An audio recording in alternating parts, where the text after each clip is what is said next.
have done all that. Remember, London School Thought, then Hartwig Solo model, we did that. Then Daly's operational principle also, I explained to you. Now this is what we need to do today. The sustainable development measures, in which the first one is Pearson-Atkinson measure, which is shortly called PAM. Now Pearson and Atkinson proposed a measure of weak sustainability, which is an empirical application of the Hartwig rule. Since we have already done Hartwig rule, you can refer to that. And what this test talks about it, that whether a country is following the Hartwig rule by comparing the saving rate with the sum of depreciation of all natural and man-made capital, all expressed as a fraction of national income. Now, this is a test which a country has to give or follow, and that is, there are two kinds of capital, as we know, which we use in the production process. One is natural capital. As you can see, the nature has provided us many resources, and we use those resources to carry out the production. So that is one kind of capital, and the other is man-made capital, which is like in terms of equipment, machines, technology. So what happens is that both of these forms of capital is depreciating in the sense they are exploited, they finish after a certain time, they need wear and tear cost, they need replacement and repairing cost. So these are the things which we need to address when we are talking about this, that how to go into this and how to stop that kind of depreciation amount which we are incurring on the natural and man-made capital.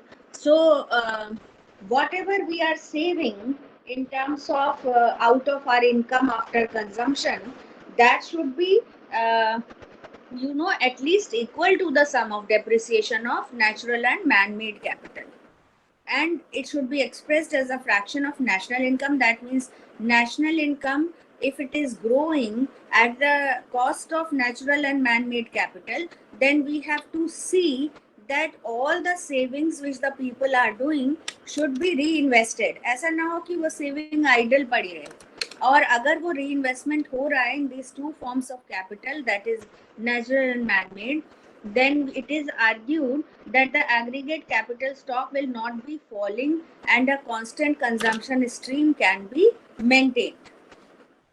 Are you getting me? What I am trying to look at is that the income is composed of two components, consumption and savings. And for the equilibrium of the economy, all the savings should be reinvested for the economic growth of the country. So S is equal to I, or saving is equal to investment. That is the ideal situation. Now, this test talks about that the country should follow all the savings to be reinvested, because then only we can cover up the depreciation cost of natural and man-made capital, and then only a constant consumption stream can also be maintained, and the capital stock depreciation will not affect the economic growth. Otherwise, if that saving is not properly reinvested, then automatically it will result in depreciation of natural and man-made capital. It will result in depletion of natural resources. It will result in wearing and tearing cost of the equipments and technology and machines. So automatically whatever people are saving is going to be spent on them, and it will not contribute in the economic growth and hence national income of the country. So to make that kind of positive contribution in terms of economic growth of the country, Pearson and Atkinson proposed a measure of weak sustainability, which is empirical application. That means according to their testing which they did, they tried to find out a weak sustainability concept here. Now this is a formula for which they gave, that is equal to S upon Y minus alpha M upon Y minus alpha 9 upon N upon Y. Now here S is what? Savings. Y is what? Income. Then alpha M is what? Depreciation of the man-made capital as a fraction of income. That means how much income, the proportion of income is going to be spent in terms of depreciation cost of the man-made capital. And you can write the examples of man-made capital like equipments, machines and technology, etc. And then alpha N is what? The depreciation of natural capital, right? इसको आप के N भी कह सकते हैं. के capital के and N. Capital के is what? Capital stock and N is what? Natural. So natural capital, depreciation of natural capital as a proportion of the income. Now here this S upon Y is what? The fraction of income which is going to be saved, or this is called genuine savings done in the country. Now this measure, it is a weak measure, or it is a weak sustainability measure, since no special conditions are placed on the level of natural capital KN, right? So we have to build up a kind of compensation principle here. This follows from the sustainability as substitutability assumption. That means both, that is alpha M and alpha N, that is the man-made capital, which you can write KM and KN. Both are identical to produce welfare for the country. That is your presumption. That is your presupposed assumption that both of the capital forms, whether we are talking about man-made and this alpha, it denotes what? The depreciation. So KM, you can write capital K and M subscript, which is the man-made capital, and KN will show the natural capital.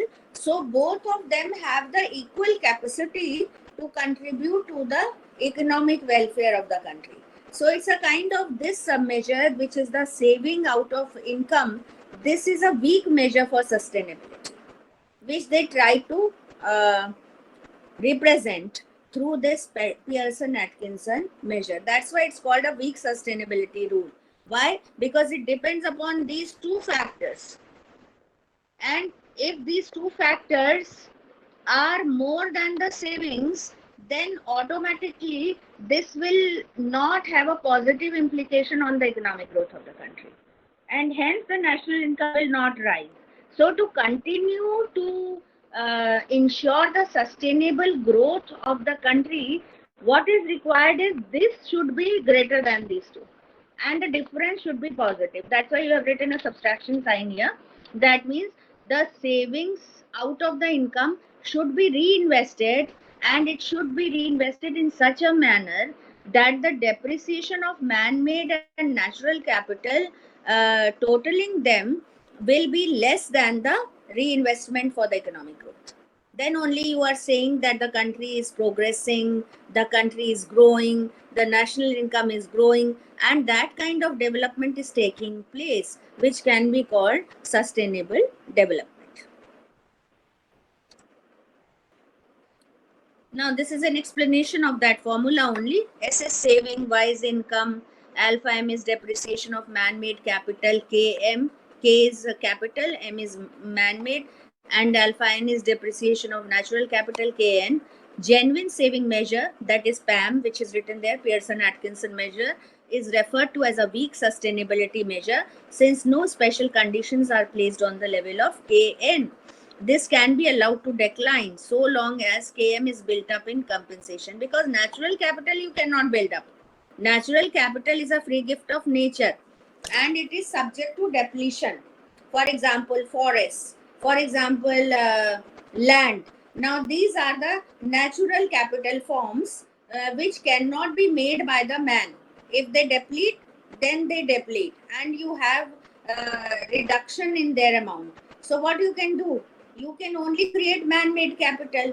That means same land, for example, agriculture की अगर बात करें, तो आप same land को बार बार plough करो, same land पे बार बार आपने क्रॉप्स लगाई, वो कहलाता है intensive farming in agricultural terms. So what is the role of that is that we are trying to put up man-made capital into that. We are trying to use machines, we are trying to use new equipments just to have more production from the same piece of land, because land cannot be created as the population rises, as the need rises. So that is why it's written here that so long as KM is built up in compensation, so long as you are able to build up the man-made capital to compensate the loss of the KN, then it is good and it will create sustainability.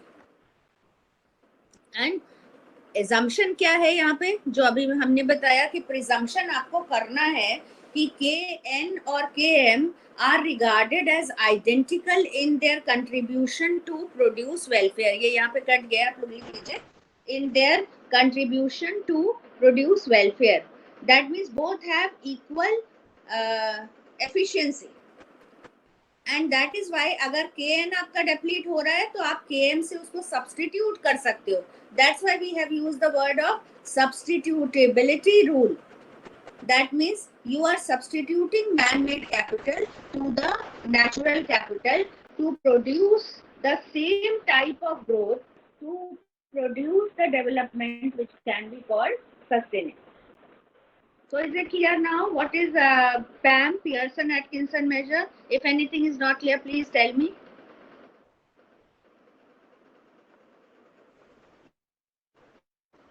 You can say it if anything is not clear.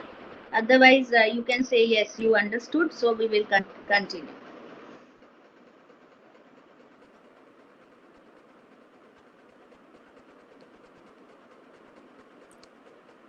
We'll send this PPT on the group after the class is finished. Is it okay? This is the substitutability assumption. And if you have understood, then I may ask you something.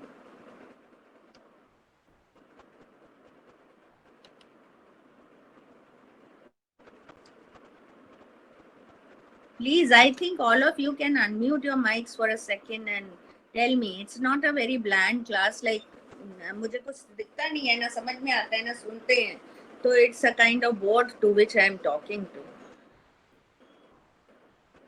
Please let me know. Yes, ma'am. Okay. Who said that? Please tell me your name. Ma'am, Mahi. Mahi Singh. And else, what about others? What about others? If you all have understood this? No, you have neither understood nor you. Yes, ma'am. So please, इतना तो अपना network तुम लोग सही रखो, and I think you all can, at least respond to the teacher by unmuting your mic for a second. That much we deserve. Even online, we have to learn that. Now tell me, what did you understand about substitutability assumption? This is a word here. What does it mean? Anybody?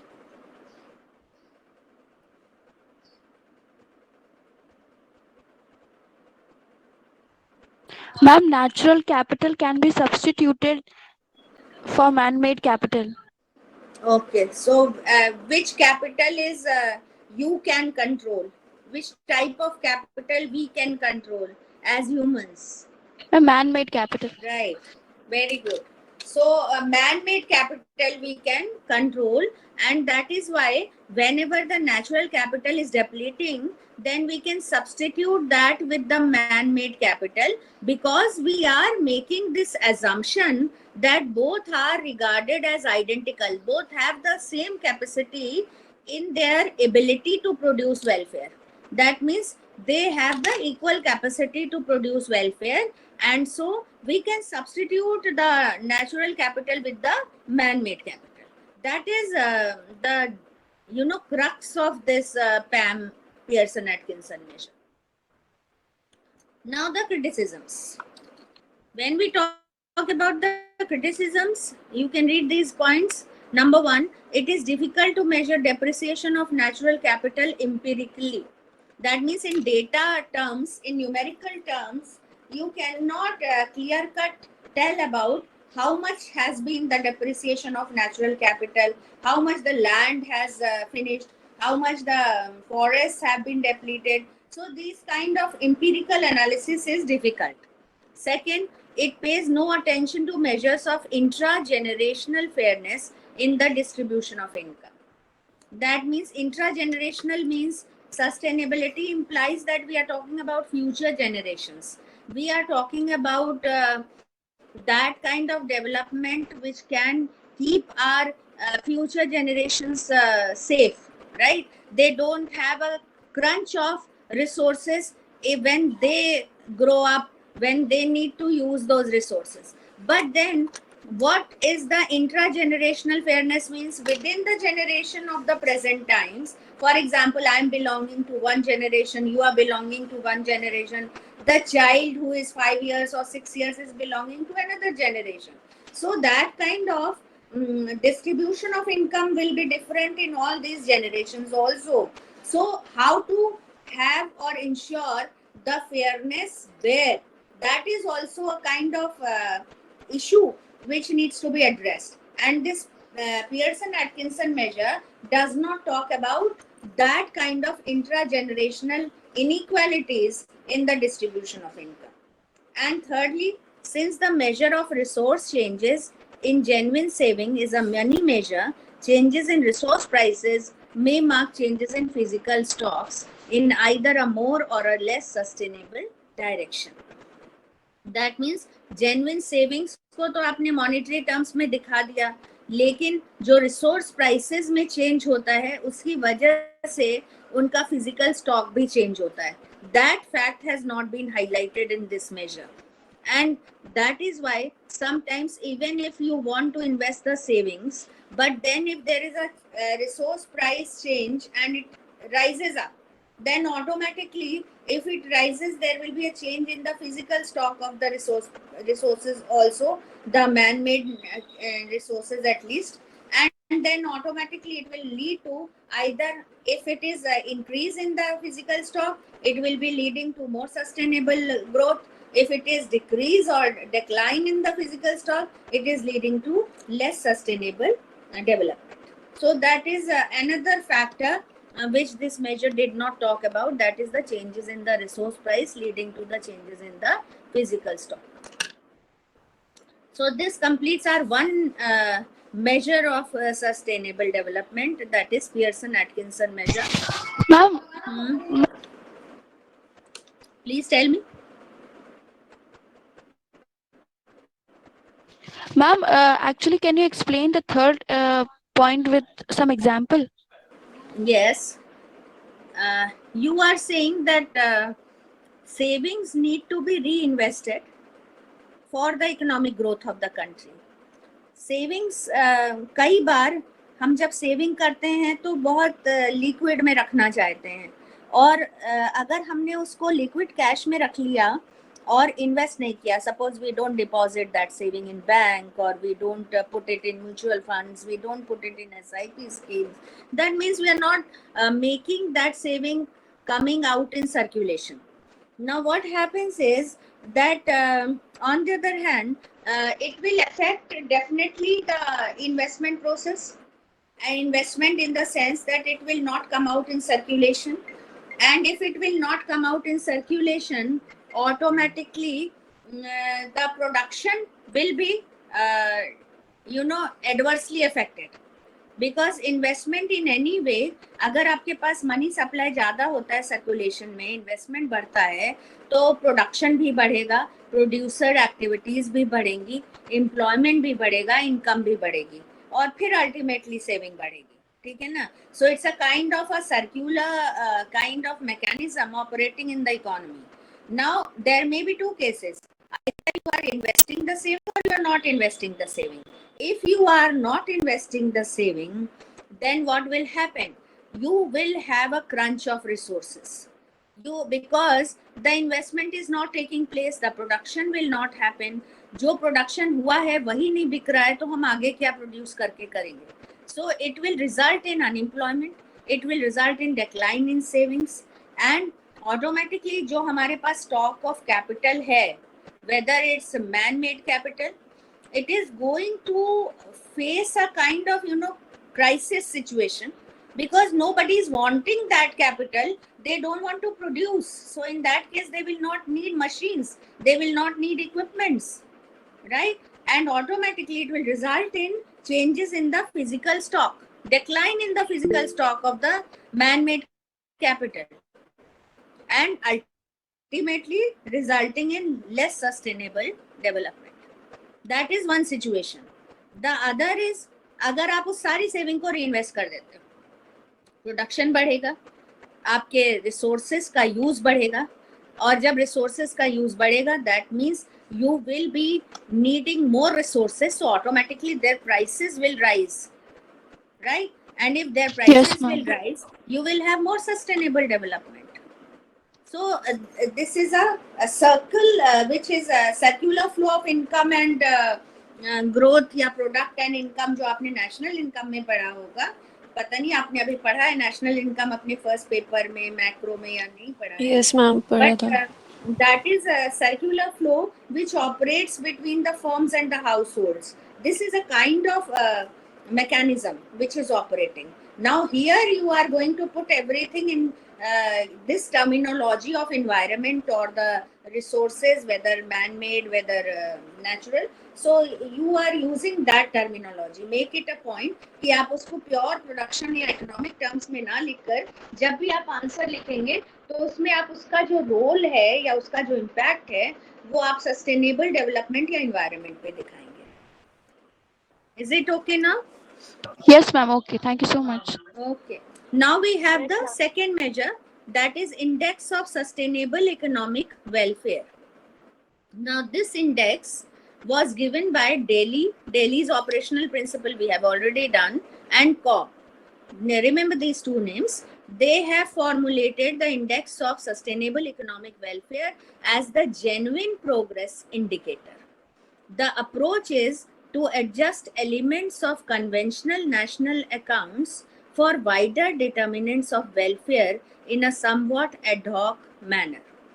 These adjustments include an estimate for non-monetarized contributions to welfare. For example, the services derived from unpaid household labor, deducting those public expenditures that are defensive, that is environmental degradation को offset करने के लिए जो भी हम mechanism या expenditure कर रहे हैं, in nature, and net capital growth and adjustment to account for changes in the stock of man-made capital. These are the examples of adjustments which include an estimate for non-monetized contribution to welfare. So what they try to look at, that this is an index of economic welfare. If your progress in these kinds of indicators are there, but you cannot include it in terms of monetary contribution, then automatically you need to make certain adjustments. ये क्योंकि आपके conventional जो national account major है ना, जैसे आप census देखिए, census हमारी कंट्री में होता है every 10 years. Now you have the workers data there. Now if you see, this is one example which I am telling you. Now the workers data which is produced in the census is depicting how many male workers are there, how many female workers are there, on the basis of certain methodology, जो कि अभी हम उतना detail में नहीं जा रहे हैं, लेकिन हाँ for your computation it will be important. Usual principal status के basis पे हम अपना मेजरमेंट करते हैं. That is a conventional national accounting, जिसकी बेसिस पे सालों साल से हमारा सेंसस वैसे ही चला रहा है. लेकिन 1991 में the government started feeling that there are these kinds of services also which need some recognition. Now the problem is, for example, if you talk about services derived from unpaid household labor, for example, your mother, your sister, है ना, जो हमारा एक patriarchal society है, इसमें जो women household में work करती हैं, उसके लिए उनको कोई भी पैसे नहीं दिए जाते, ठीक है. और अगर उसी की जगह पे if you employ a domestic maid servant, then you will have to pay. Now how to de-recognize that kind of contribution? That was a debate which came out from 1991, because this contribution from a housewife is very important. If the housewife does not do the work, if we as women don't do the household work, then people cannot go out and work, so the whole care economy, there is a concept of care economy. If you want, you can Google it and read it more. Now this care economy is now a newer concept, where the contribution of the women within the household in taking care of their husbands, in taking care of their elders, in taking care of their children is very important, and it needs to be recognized. Now how to recognize it and how to bring out in the national income accounting is a problem, because उसमें दो schools of conflicts आते हैं. एक कहता है कि अगर आपने इन हाउस होल्ड सर्विसेज को मॉनिटराइज कर दिया, then automatically women who are doing it out of affection, who are doing it out of emotions, who are doing it out of a sense of responsibility, these things will vanish, because then if they will get money, they will be doing it. If they don't get money, they will not be doing it. The other part of the women activists say that if we don't recognize it in monetary contribution terms, then how to include it in national income accounting, because you need a figure for that. So that is what we are trying to look at with this example, that these adjustments need to be made. Either, at least if you are not giving it in terms of monetary contribution, at least you need to recognize it, give it some kind of figure, so that you can calculate it in the national income account. If you are not calculating it, the unpaid work, the housework, that means you are just de-recognizing the contribution of these household women in within the household. और इस पे एक report भी आती है, human development report, if you know, by UNDP. उसमें 1995 में for the first time उन्होंने जेंडर का जो अनपेड हाउस होल्ड लेबर है उसको रिकॉग्नाइज किया था. So this index of sustainable economic welfare talks about these adjustments need to be made.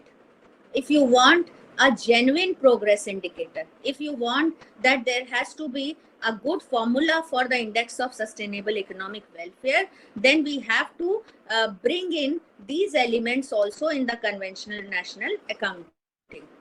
Deducting those public expenditures that are defensive, offsetting environmental degradation in nature. Now, whatever land degradation happens, whatever pollution occurs in nature, sometimes you are able to see it, you are able to feel it, but you are not able to measure it in monetary terms or numerical terms. So again, there is a problem, and they are important.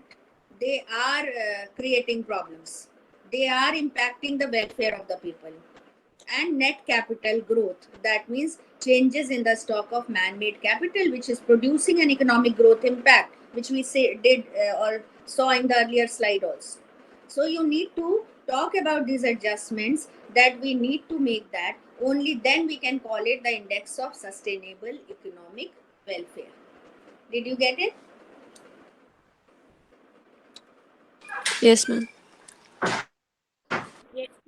Now deductions are also made for defensive private expenditure, the cost of environmental damage, and an estimate of the costs associated with the loss of natural lands capital such as wetland. Wetland का concept भी अभी बहुत ज़्यादा news में है, because we are losing those wetlands which are important for the survival.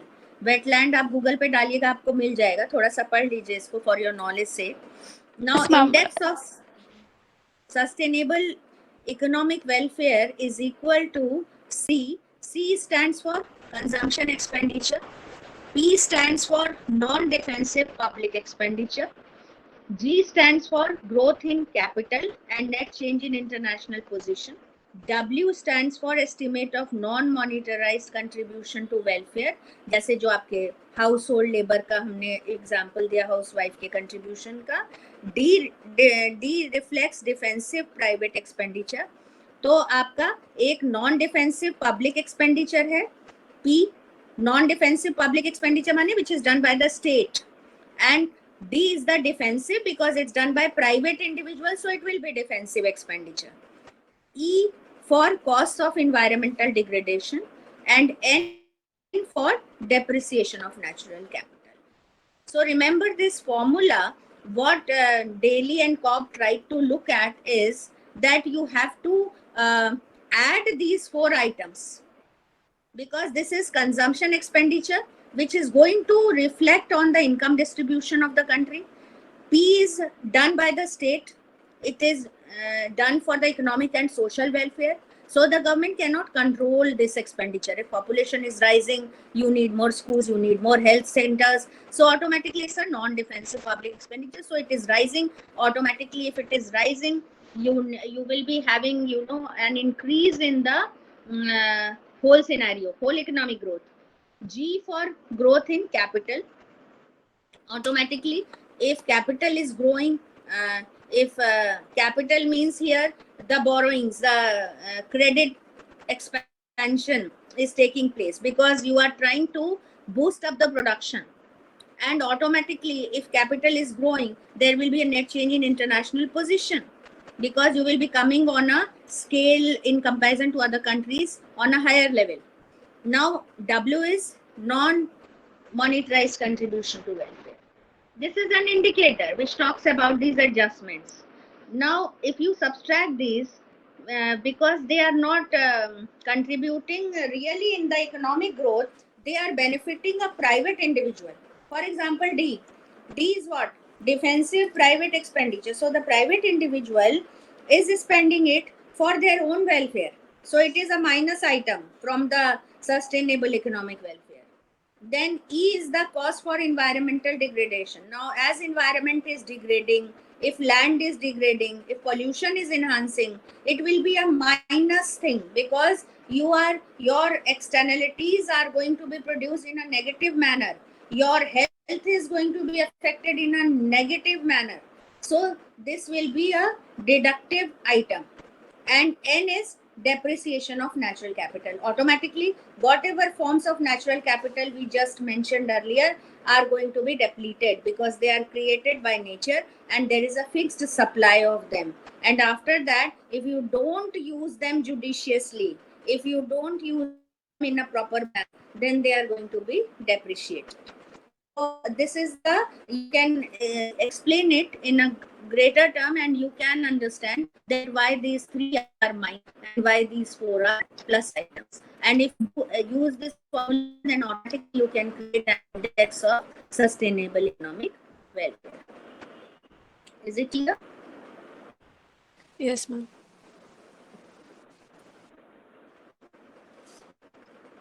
Now see, अगर ये index बढ़ रहा है, rising path, then it would indicate that economy was becoming more sustainable. As rising green NNP is claimed. अभी एक concept और आया है जो कि काफी आपके UPSC और वगैरह कॉम्पिटिटिव एग्जाम से पूछा जाता है, ग्रीन GNP, ग्रीन NNP. तो ये environment से related concept है, which talks about sustainable economic welfare or development. So green NNP is claimed to indicate increasing sustainability. And if you have a declining green NNP, that means your environment is going to be adversely affected. So this measure is expressed in monetary terms. Cobb has formulated another indicator, GPI, Genuine Progress Indicator, to provide a new economic scorecard that more accurately reflects the health of the economy in a common sense. GPI is essentially an estimate of the net production of services, maybe capital or natural and human. So both the types of capital. If this gross genuine progress indicator का मतलब है कि इन दोनों types की capital में increase होगा, आपकी economy healthy हो, तो मतलब तभी ये चीजें बढ़ेंगी. So the health of the economy is indicated by genuine progress indicator.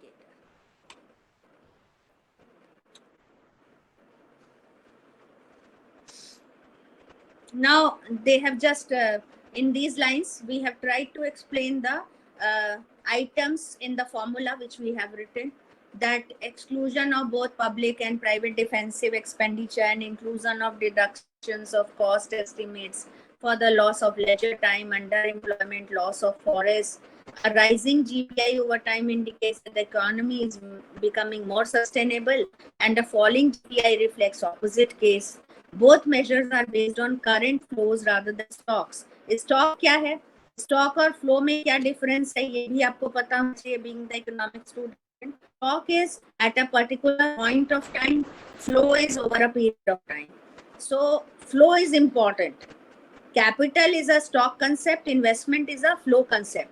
So that's why whenever you are talking about the measures of economic growth, you have to talk about investment. ऐसा ना हो कि वो capital stock में तो है, लेकिन हम उसको invest नहीं कर रहे हैं. So that is why both measures are based on current flows rather than stocks, and thus do not really address the maintenance of capacity, which some would argue is at the heart of the sustainability.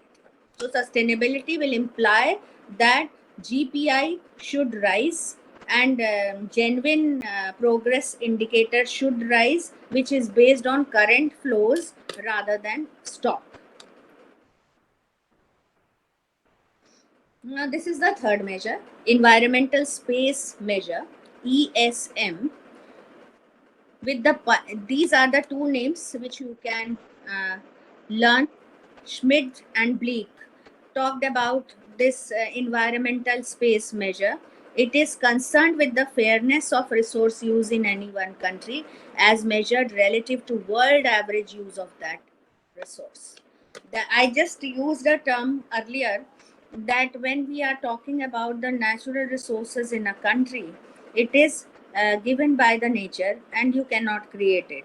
So you have to ensure the fairness in their use. You have to advocate for the optimal allocation of resources, the judicious use of these resources. The technique involves comparing global mean use of a given resource. That means if suppose the resources are fixed for the whole world, then you have to have a comparative analysis that how much is available for America, how much is available for UK, how much is available for India. And that always when we talk about the technique involved, we have to choose the technique in a more rational manner, that if a resource is abundant in a country, we have to use that resource rather than blindly following the pattern of technique use for America or UK, because both the countries are far different in terms of natural resources, in terms of machines, in terms of capital, in terms of know-how. Every country is different. और इसीलिए ये देखना बहुत जरूरी है कि आपकी country में किस तरह की रिसोर्स की अबंडेंस है, और अगर आप उसको यूज करोगे then the country will progress on a sustainable growth path. But if you will just not use it, for example, India is a labor surplus economy, and if we are using capital intensive technology, then automatically more labor is going to be unemployed, and unemployment rise will create an adverse impact on the economic growth of the country. So that is why you have to compare the global mean use of a given resource.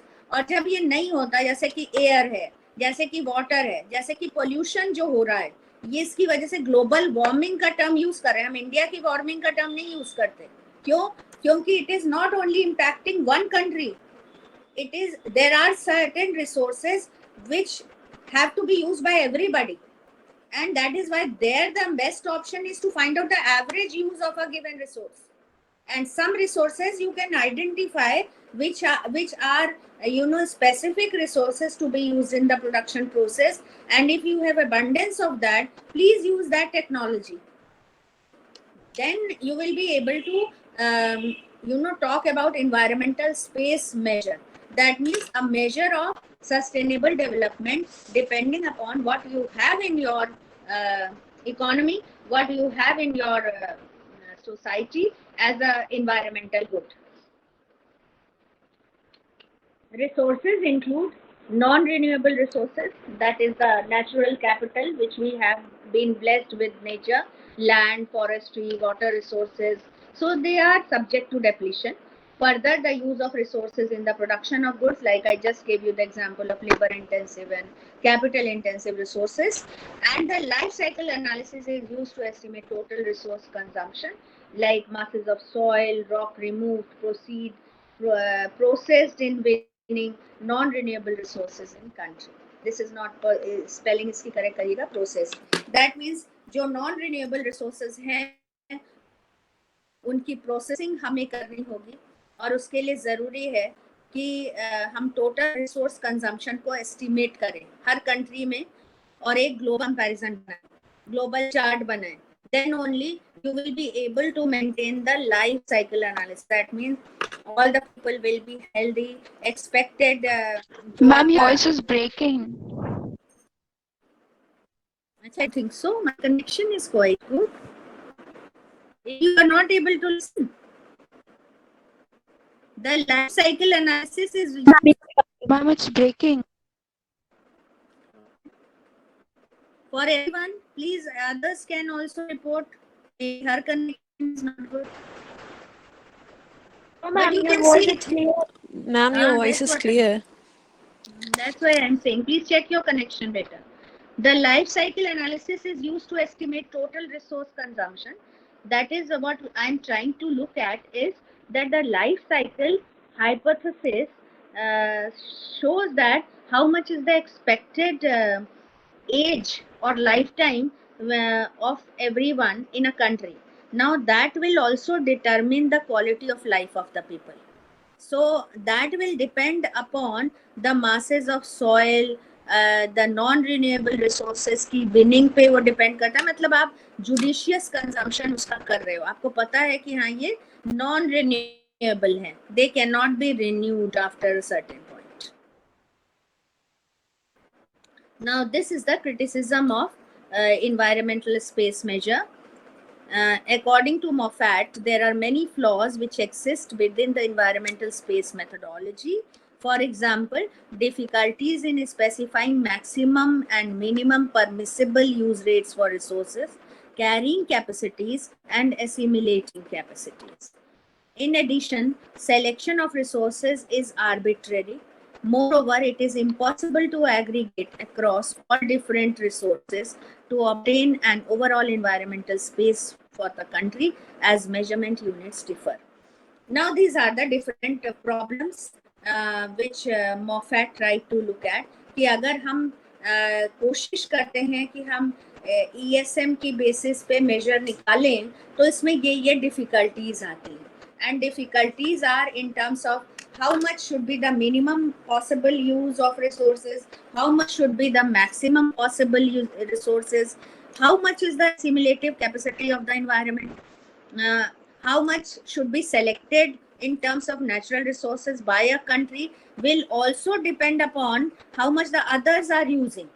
And since all the countries will have different types of monetary units, like we are operating on rupee and America is operating on dollar and UK is operating on pound sterling, so the measurement units will also differ. So it will not be possible for us to have a kind of common measure to adopt this kind of space. So that is one of the major difficulty in adopting the methodology.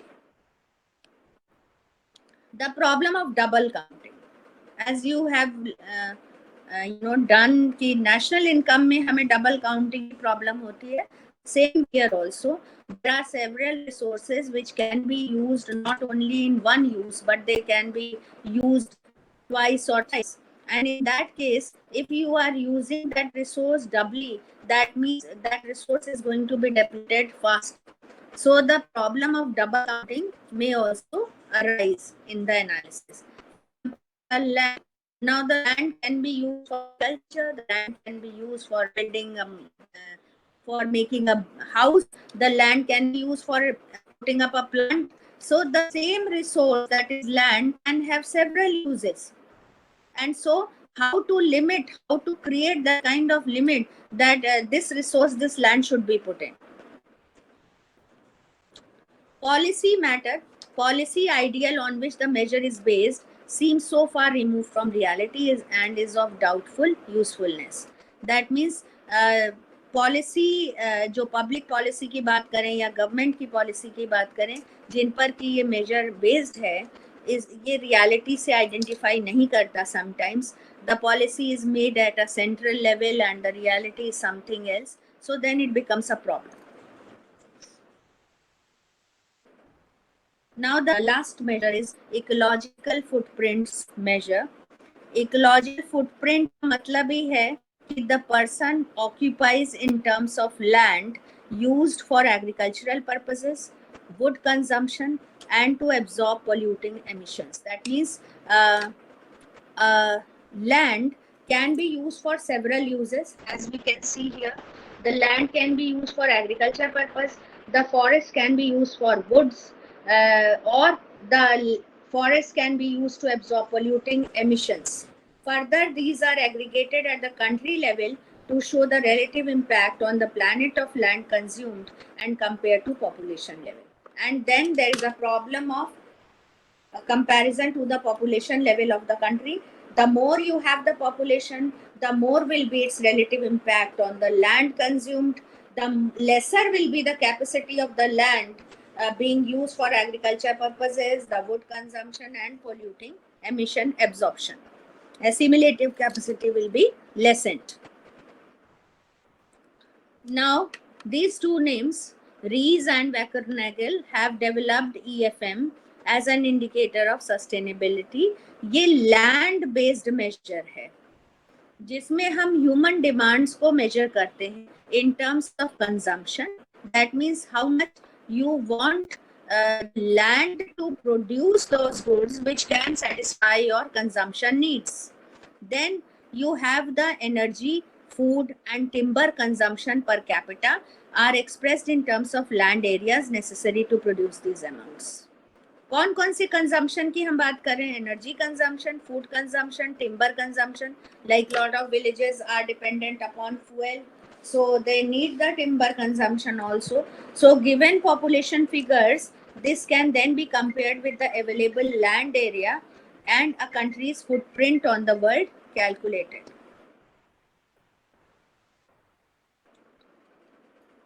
Now all the countries, during their study, they found out that all the countries in the world can have a positive footprint. That means it is an indicator of a sustainable system in this method. Alternatively, in a country, one's land demand in hectare capita can be compared with the world average. Not all the countries in the world can have a positive footprint. मतलब ऐसा नहीं है कि सारी countries में जो land की availability है वो उनकी कंजम्पशन नीड्स को पूरा करती हो.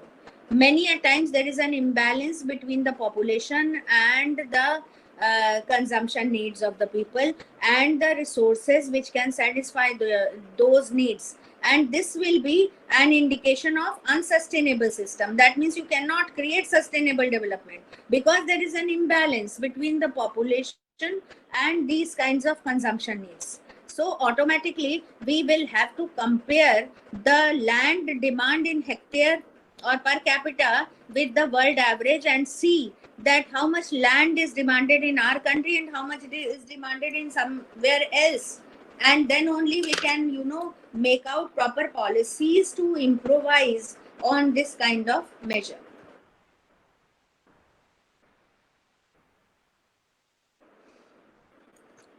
Now, what is a positive footprint?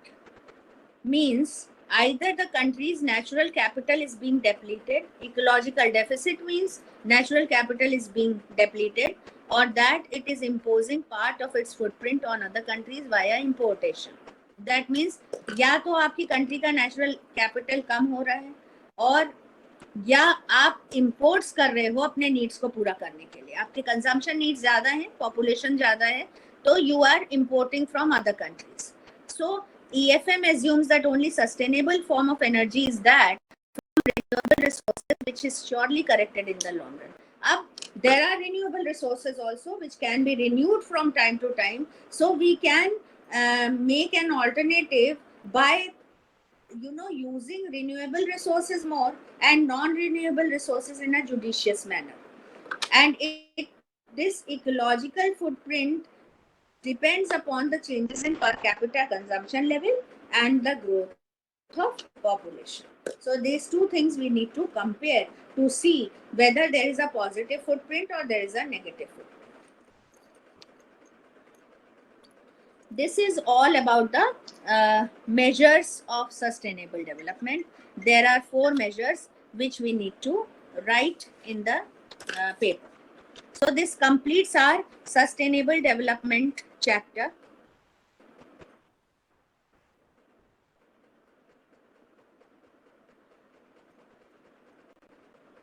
So I hope that you have understood this.